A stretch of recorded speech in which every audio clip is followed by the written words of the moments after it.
talking this morning about the Doctrine of Discovery. The Doctrine of Discovery was first declared in 1455 by Pope Nicholas V. He determined that Portugal would be free to claim the lands in Africa as long as they were occupied by non-Christians. This proved to make Spain very jealous, thinking, what about our lands that we have the right to claim? And so by 1493, Pope Alexander IV gave this right to Spain. And in 1494, the Treaty of Tordesillas divided the world by drawing a line through modern-day Brazil. Portugal would get to colonize the coast of Brazil, Africa and India, and the East Indies, and Spain had the rest of the Americas. Of course, France and Great Britain ignored the Spanish and Portuguese claims, but accepted the underlying principle that the land could be claimed for God and country, and the rights of indigenous people could be ignored. And then in the early 19th century, some Native Americans tried to sell some land and were taken to court. And John Marshall, in the case Johnson versus McIntosh, declared that Native Americans did not have property rights because Britain had claimed possession under the Doctrine of Discovery, and America, having defeated Britain, inherited those rights. At the 2012 General Assembly in Phoenix, Arizona, delegates of the Unitarian Universalist Association passed a resolution calling on Unitarian Universalists to study the doctrine and eliminate its presence from current-day policies, programs, theologies, and structures of Unitarian Universalism. It reads in part, "Be it resolved that we, the delegates of the 2012 General Assembly, repudiate the doctrine of discovery as a relic of colonialism, feudalism, and religious and cultural and racial biases having no place in the modern trade treatment of indigenous people." Why would we take time to repudiate ancient treaties and ideas? Why? Because they're still being cited in this century. In an open letter to Unitarian Universalists, Orrin Lyons, the faith keeper of the Turtle Clan of the Onondaga Nation in New York, said the 2005 Oneida Indian Nation of New York lost a tax dispute with the city of Sherrill, and the Doctrine of Discovery was cited in that case. Camila Jacob is the Youth Envoy Coordinator at the Unitarian Universalist United Nations Office, and she writes, "Native Americans have been discriminated against socially, institutionally, and legislatively for hundreds of years. One aspect of this long-time discrimination has been unfair compensation for land without due process. If we support justice for indigenous people, we need to support this declaration and work towards its implementation. The first step is awareness, being aware of it not only as issues at hand, but also of ourselves, our assumptions, and the holes in our knowledge and our own history." And in your order of service, there is a pamphlet of bringing this issue home. And sermon is just the first step in some of this awareness. Although I try to do a Native American service every November as part of my Thanksgiving theme, I think it's something that we can continue to look at all the ways that this issue has affected us. Camila Jacob continues writing, "We can ask ourselves, what is the relationship with tribal governments regarding natural resources in our community, state, and nation? And we can support affirming the right of indigenous people to exist as nations and make our positions known to elected officials. and we can look to how we educate children in our communities.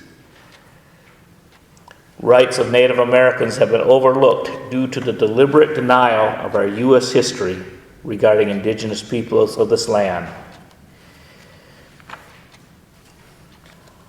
Our history is indeed twisted. Take the photo on the cover of the Order of Service. It shows Geronimo and 3 other Native Americans in a car.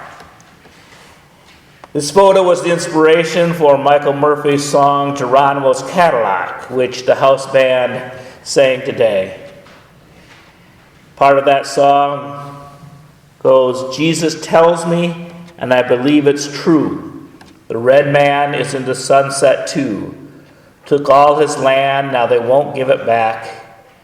And they sent Geronimo a Cadillac." Well, first of all, the car in the picture is not a Cadillac, but a locomobile. And I imagine they chose loco in the sense of locomotion, but I think it's a really loco, as in the Spanish crazy mobile, and it's a crazy picture. Cadillacs were named after a French explorer who founded Fort Pontchartrain in Detroit in 1701. Now, the British captured the fort in 1760, and it was attacked and held under siege by Chief Pontiac in 1763. Both Pontiac and Cadillac had cars named after them, part of the Indian and European history and war that goes on in our culture without us even noticing. And secondly, the man in the top hat in the car at the wheel, his name was Geronimo, but it's not his actual name. The Apache warrior was named Goyate at birth. In 1858, his wife and kids were killed by Mexican soldiers, and he responded by leading raids against the Mexican army, who nicknamed him Geronimo, which is an Italian form of the word Jerome. Jerome sounds a whole lot less fierce than Geronimo.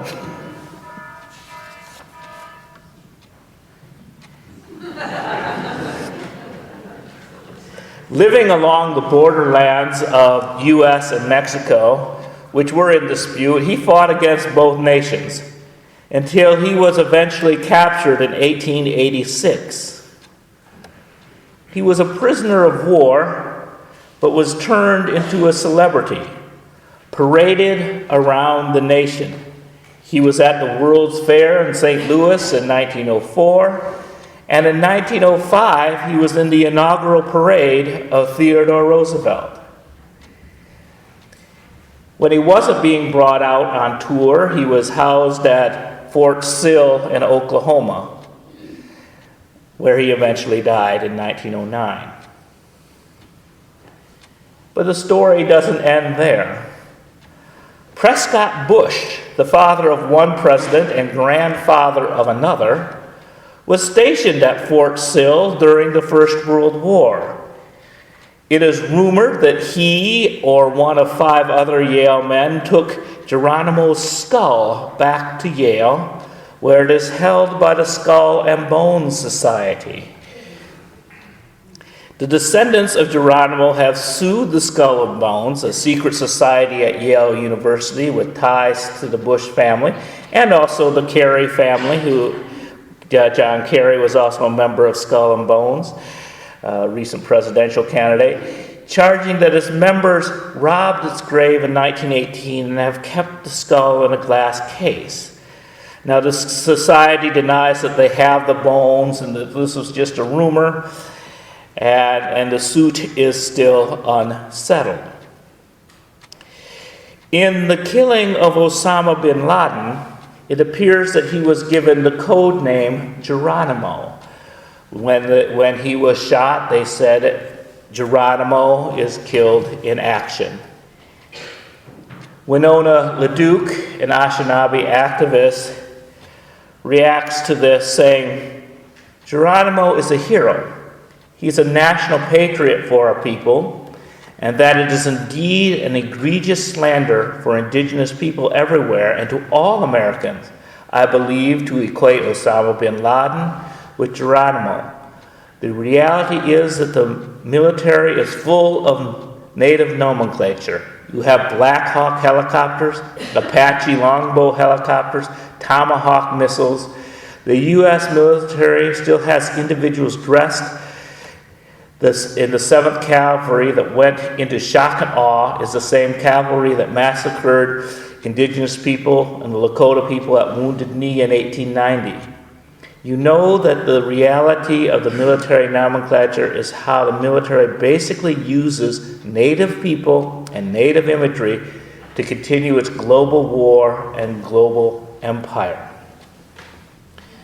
So as a peace activist, she resists the participation and especially the misuse of native names in our military adventures.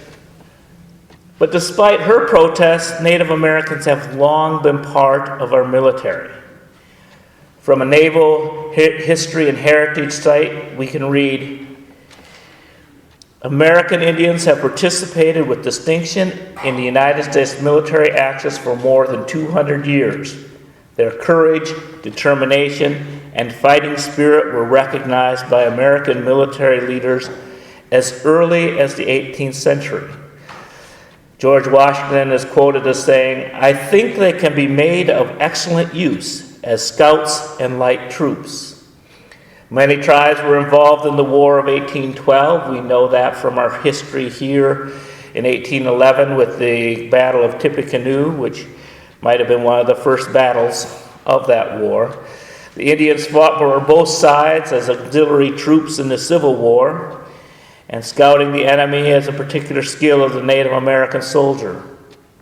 In 1866, the U.S. Army established its Indian Scouts, and they were active in the American West late in the 1800s and early 1900s. They accompanied General John Pershing's expedition into Mexico, pursuit of Pancho Villa in 1916. And they were also recruited by Teddy Roosevelt Rough Riders and saw action in Cuba in the Spanish-American War in 1898.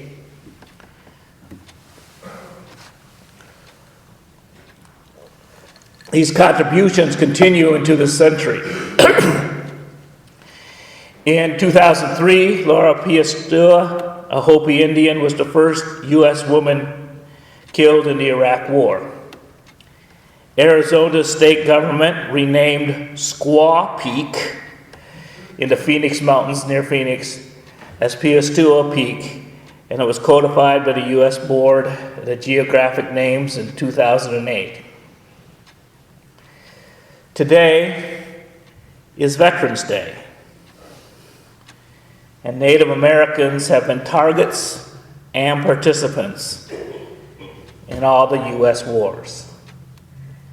And we need to remember them as we remember all veterans today. Native Americans are living, breathing people today. Too often they are only thought as historical artifacts, people whose names can be used willy-nilly as marketing tools for our Dodge Dakotas and Jeep Cherokees. But the 2010 census reports that there are 5.2 million people, living, breathing people, who identify as Native American.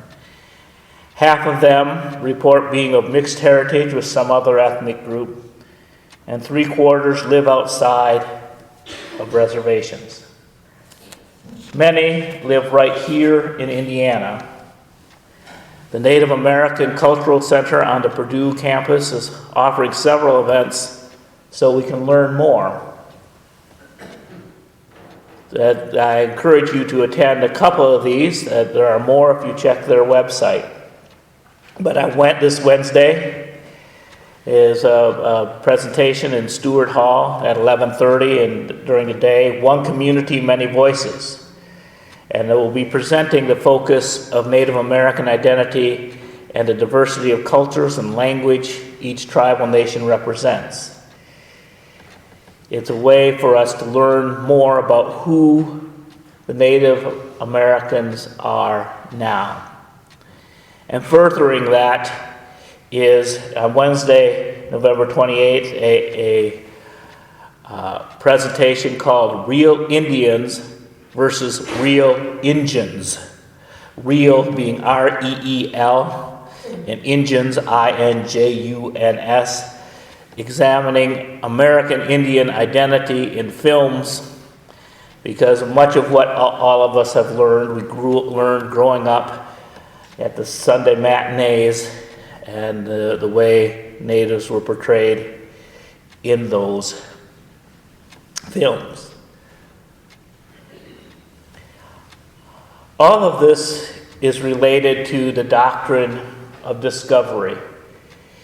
It talks about a basic assumption so deep in our culture that we don't even see it anymore. That we can write Indiana on our address and not really see the word Indian in that word. Knowing that this land was Indian territory, and it was the War of 1812 that solidified it for America. There are signs along the Wabash River here about the Potawatomi Trail of Death. We often hear about the Trail of Tears in the south, the evacuation. Well, this was a northern evacuation of natives in this area to Kansas and to Oklahoma. And the doctrine of discovery has an impact on our immigration issues. The social stratification in Mexico is done largely among racial lines. If you watch Mexican TV, Telemundo, you will see the images of the people there are very white. They are very Spanish. And in Mexico, the economic and social structures have been such that those Mexicans who did not mix with the native cultures tend to be the dominant social class and the dominant ones in power. So when we get refugees from Mexico coming into our country, they are more likely to be European and Native American mixture. And so when we say that they have to go back to their own country, we might think about whether this is their own country. And all these issues get wrapped up in thinking, what do we do now? Where do we go with this idea of how we can right a wrong? We know on a practical level that we're never going to turn over all the land to Native Americans and enter into a lease agreement. But we know that there's a reality now of a people that exist here, and they are real people, and we need to find ways to make their experience and to respect them as people. And if you look at the pamphlet, and it said on the first page when it says developing relationships with indigenous neighbors, it talks about show up at events open to the public, support by partnering with and not helping. And because the helping that has been done in the past has not always been helpful. That when I was at General Assembly, I saw a display, and that many of the Indian governors, rulers, or Indian agents in the 19th century we're Unitarians. And it's kind of a hard thing to look at of how involved our denomination was in that history of having agents out west. In their defense, they were the liberals of the day. Rather than killing all Indians, they said it would be good maybe to turn Indians into white people with culture. And that was the liberal position. But we've come to realize that Native Americans, Lakota, Kiowa, Apache, Ojibwa were nations unto themselves that had a culture. We did not need to go in as the great white father and help them. And so we've done a lot of bad in our heritage, either in direct killing or in disrespect. And so a lot of what we have to do now is to listen. Is to listen and understand and find a way to be at peace and to find a way to realize that solutions that were made in old times still have consequences today. And we have to respect the human dignity of all peoples. There's a quote that Karen included on the front of our order of service. It was in the back. There it is. It regarded the oneness of all people. It was by Black Elk, who was a medicine man from the Lakota people who wrote some books in the 50s and 60s that give us a window into some of the Native American spirituality. So I suggest I'm giving you homework today. This pamphlet of Taking the Doctrine of Christian Discovery Home is something I want all of us to read and to take a look at what we can do. There's about 100 people here today. If 3 people find a way to commit themselves to this issue in this congregation and help bring us all more information and understanding, we will be a richer people for it. To conclude, I'd like us to join in singing hymn number 117, O Light of Life that lives in us.